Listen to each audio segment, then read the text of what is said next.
A paz do Senhor Jesus para você. Que bom estarmos juntos mais uma vez para continuarmos a nossa conversa sobre o pecado e o plano de Deus. Ontem falamos na nossa primeira conversa sobre Romanos 3, versículo 23, que é o texto-chave para a nossa conversa nesta semana, pois lá em Romanos 3, versículo 23, vai nos dizer a palavra de Deus: pois todos pecaram e estão destituídos da glória de Deus. E hoje nós continuaremos pensando sobre esse fato do pecado, porém vamos analisar o livro de João no capítulo 8. E eu disse para você, na nossa primeira conversa na semana passada, que você precisa estar lendo o livro de João, o quarto evangelho. O livro de João você precisa ler, e é nele que nós entenderemos muitas coisas importantes para a nossa vida e também daquilo que Jesus fez por nós.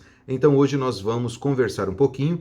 Se você pode, pegue a sua Bíblia e leia o capítulo 8 de João. Nós vamos nos ater nos versículos 34 ou 33 até o versículo 40, mais ou menos, na nossa conversa de hoje, nesses minutos que nós estamos com você para conversarmos sobre a palavra de Deus de forma simples, objetiva e que traga vida para o nosso interior. Quando lemos o Evangelho de João, vamos encontrar nele muitas coisas lindas e importantes para a nossa vida. Mas quando lemos o capítulo 8, o versículo 34, há aqui uma palavra muito séria para que nós venhamos pensar e também vivê-la na nossa vida, no nosso dia a dia. O versículo 34 de João 8 vai nos dizer assim: Jesus respondeu: digo-vos a verdade, todo aquele que vive pecando é escravo do pecado. Você já ouviu esta frase, este versículo? Já parou para analisá-lo? Quando olhamos para esse texto bíblico, nós encontramos essa declaração de Jesus dizendo que toda pessoa que comete pecado torna-se escrava ou escravo do pecado. E ele ainda vai ser mais severo e incisivo em dizer que todo aquele que vive pecando é escravo do pecado. E o pecando aqui, a gente precisa saber e pensar. A Bíblia diz que todo aquele que confessa e deixa será perdoado. Porém, quem é que vive pecando? É a pessoa que volta a pecar sempre no mesmo problema em que ela tem. Ou seja, ela ainda não teve uma libertação naquela área da sua vida. Então Jesus diz que todo aquele que vive pecando é escravo do pecado. É óbvio, a gente pode, sem querer, cometer algum erro, pecar contra alguém, e a gente pede perdão ao Senhor. Senhor, eu errei, eu maltratei alguém, eu falei uma palavra feia, escapou, veio do nada. Às vezes você faz alguma coisa e entristeceu a Deus, então você vai lá e pede perdão. Mas quando você faz isso, ou eu faço isso constantemente no mesmo erro, persistir no mesmo erro, é ser um escravo do pecado.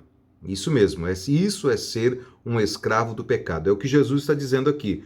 Digo a vocês, todo aquele que vive pecando é escravo do pecado. Então, o pecado, ele é aquele que me escraviza. Jesus é aquele que me liberta. E no versículo 35 de João 8, Jesus vai dizer: o escravo não tem lugar na família, mas o filho pertence a ela para sempre. Olha, você não foi chamado para ser escravo, você foi chamado para ser filho, você foi chamada para ser filha, filha de Deus, uma pessoa que é herdeira em Cristo Jesus, para viver a eternidade livre do choro, livre da dor, livre das lágrimas, porque lá não haverá nada disso, é o que nos diz Apocalipse no capítulo 21 e 22, que você também pode ler, aproveitar aí para você ver o que é que está preparado para você na eternidade. Isso é muito importante e interessante você avaliar. Então, o Senhor Jesus não quer que eu e você sejamos escravos. Ele quer que nós sejamos filhos. Filhos são livres, filhos entram na casa, abrem a geladeira, entram no quarto do pai,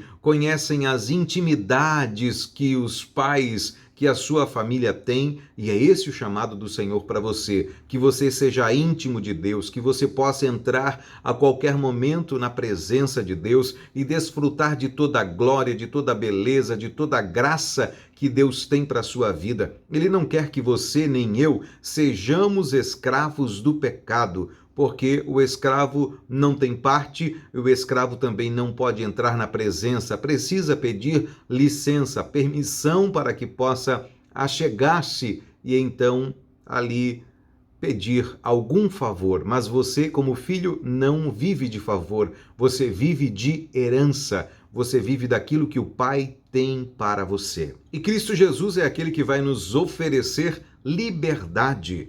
Ele, no versículo de número 36, ele vem à humanidade para libertá-la, toda a humanidade, até mesmo aquelas pessoas que você acha que não podem ser libertas ou tocadas pelo poder de Jesus. Jesus veio para libertar toda a humanidade. Lá no versículo 36 de João 8, ele vai dizer assim: portanto, se o Filho os libertar, vocês serão livres. Jesus veio para libertar eu e você das influências do mal, do pecado, da justiça e também do maligno. Nós podemos viver uma vida totalmente livre, mesmo que nós olhemos para os lados e vejamos tantas coisas que tentando nos enredar, nós conseguiríamos viver livres, porque no coração e na mente nós somos livres em Jesus Cristo e a sua palavra nos faz andar mais do que vencedores.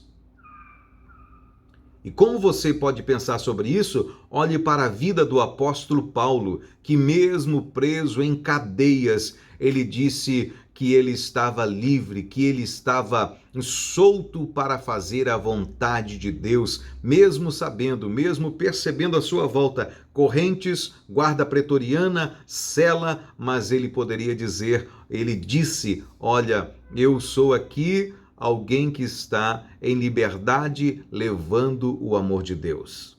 Então Jesus, ele vem para nos libertar do pecado. Jesus, ele diz aqui no versículo 36, para mim e para você, que se o Filho vos libertar, verdadeiramente sereis livres. E é assim que a minha e a sua vida pode dar uma guinada para viver as promessas, o querer, o sabor de Deus para a nossa vida.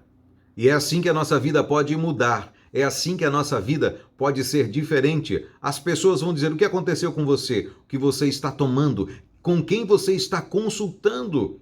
Quem é o seu psicólogo? Quem é o seu médico? Quem é o seu nutricionista? E você vai dizer, é o Senhor Jesus, é Ele que me guarda, é Ele que me cobre, e eu estou vivendo da sua palavra e da sua presença, tornando-me íntimo dEle, para ser uma pessoa melhor em tudo que eu faço. O nosso tempo chegou ao final do dia de hoje. Amanhã nós voltaremos a conversar um pouco mais sobre esse tema maravilhoso, mas eu quero orar com você neste momento. Amado Deus e Pai, em nome de Jesus, nós oramos agora pela vida deste querido irmão, desta irmã, e pedimos a Tua graça, pedimos o Teu favor, pedimos que a liberdade que o Senhor conquistou para essa pessoa venha sobre a sua vida, venha sobre a sua história, que ela consiga, meu Deus, em nome de Jesus, colocar na presença de Jesus o seu coração, a sua mente, a sua vida e ser liberta de tudo aquilo que pode atrapalhá-la de viver os teus planos, os teus projetos, a tua verdade. Em nome de Jesus, nós oramos e abençoamos essa pessoa, o seu dia, a sua vida espiritual, emocional, a sua vida, Senhor, no trabalho, na sua casa, na sua família. Em nome de Jesus, declaramos a bênção, a paz do Senhor sobre a vida dela. Em nome de Jesus, amém. E graças a Deus. Assim nós terminamos o nosso encontro de hoje. Amanhã continuaremos falando sobre esta verdade maravilhosa da palavra de Deus. Que Deus te abençoe e até o nosso próximo encontro, se Deus quiser.